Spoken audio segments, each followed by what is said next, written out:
네, 4강입니다.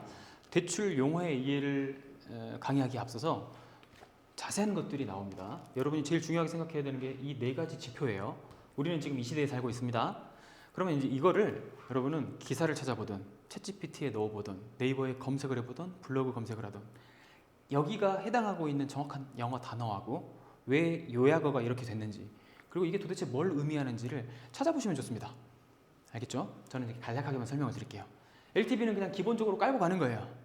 KB 시세라고 하는 게 있습니다. 여러분의 집값이 3개월 평균 동안 얼마에 거래됐는가 하는 금액이 나와 있는데 그 금액에서 대출을 보통은 70%까지 해줍니다.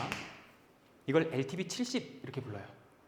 그러면 이거는 그냥 기본 베이스로 다 깔고 가는 겁니다. 그럼 DTI는 뭐냐? 네가 현재 지금 받고 있는 주택담보대출이 있니? 아까 사업자 대출하고 주택담보대출 다르다는 건 말씀드렸죠. 그럼 주택담보대출이 있니? 그러면 그 원리금에 상환한 비율이 평균적으로는 50% 정도 보시면 됩니다. 네가 월 300만 원 받는데 이 주택담보대출 원리금 상환하는 게 150만 원이야. 그럼 더 이상 대출은 없어. 이게 DTI예요. 그럼 DSR을 하나 더 끼고 강화하는 겁니다.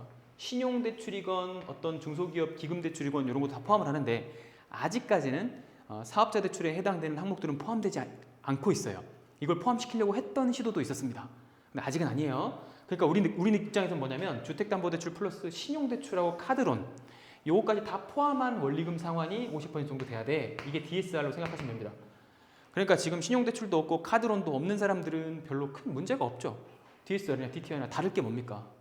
없습니다. 주택 하나 사실 분한테는 필요 없는 이야기고요. 다주택으로 갈수록 되게 중요한 개념이 되는 겁니다. 즉 다주택자들이 집을 사지 못하게 만든 그런 대출 제한 제도라고 생각을 하시면 됩니다. 이해되시겠죠? 그러면 스트레스가 붙었네? 보통 강조, 강세, 강화 이런 의미를 갖고 있잖아요. 그럼 뭘 강화시켰길래 지금은 DSR 규제를 이렇게 해놨는데도 불구하고 사람들이 대출을 많이 하려고 하는 거예요. 그러니까 야이씨 대출 좀 그만해 그만. 그래서 거기다가 추가 금리까지 한 1% 정도 붙여버리는 겁니다. 페널티를 주는 거예요. 그래서 스트레스 DSR도 또 한 번 2차로 강화한다고 얘기하죠. 그러면 그 금리를 높이는 겁니다. 기존 DSR은 그대로인데 금리가 더 높아졌네? 이렇게 생각하시면 좋을 것 같아요. 그래서 주택금융공사 기금대출을 한번 비교해 볼게요. 디딤돌은 꼭 설명을 드리고 싶었어요. 왜냐면 평생 한 번밖에 못 받기 때문에 소득이 높아지기 전에 그냥 받으시는 게 좋을 것 같아요. 그래서 30세 이상이면 솔로로 살고 계시는 분도 받을 수 있고요. 합산소득 6천 이하, 신혼 생애최초는 7천까지 줍니다. 소득 제한이 있죠? 근데 이것도 뭐 6천이라고 하면 월 실수령액이 뭐 500 가까이 되는 거니까 500, 600 가까이 되는 거니까요. 그래서 요거는 되게 높은 소득이에요. 혼자 살면 맞벌이에서는 좀 낮은 소득이지만 그래서 최대 한도는 좀 낮아요. 2.5억까지밖에 안 나옵니다.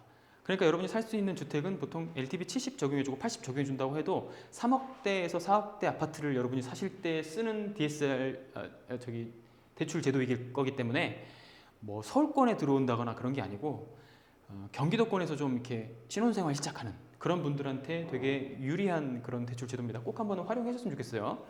그리고 추가주택, 아까도 제가 말씀드렸다시피 추가주택 보유를 사후 검증하지 않습니다. 아직까지는. 이 강의 이후에 어떻게 될지 모르겠어요. 지금은 아닙니다.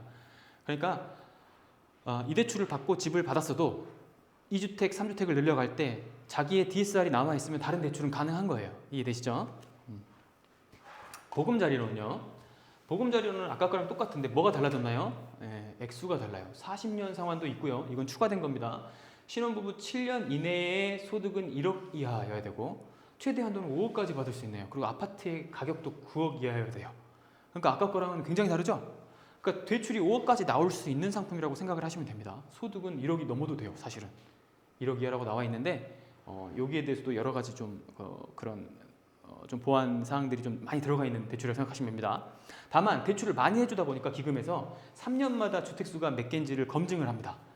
그래서 이 검증에서는 넘어갈 수 있어야 되기 때문에 이 대출은 추가 대책을 배수해주면 상환을 해야 됩니다. 신생아 대출은 새로 나온 겁니다. 그러니까 보금자리론이라고 하는 게 약간 그 코로나 시대 이후에 되게 강화된 그런 대출이라면 이거는 한층 더 강화했어요. 근데 누구로 제한을 하냐면 얘는 이제 대출 받는 사람의 입장이 아닙니다. 애가 23년 1월 이후에 태어났으면 돼요. 내가 60세인데 애 하나를 낳았어. 그럼 대출 대상입니다. 그리고 소득도 1.3억까지 늘려놨죠. 고액 연봉자도 다 받을 수가 있는 거예요 이제. 그런데 5억까지 해줘요. 9억 이하를. 그러니까 지금 아기를 마침 23년 1월에 낳았으면 신생아 대출로 가시는 거 굉장히 유리하죠. 게다가 얘는 조건이 하나 더 있습니다. 대환도 돼요. 대환이라는 건 뭐냐면 기존에 대출이 있었으면 그 대출의 금리가 4%야. 그러면 나는 아이 신생아 대출을 받으면 얘가 3%나 2%로 낮아져. 그럼 이거를 대출을 바꿔주는 겁니다. 이게 대환 대출이에요. 이것도 가능해요. 다만 아기가 23년에 나왔어야 돼요. 아시겠죠? 그리고 추가주택 보유 3년마다 검증합니다.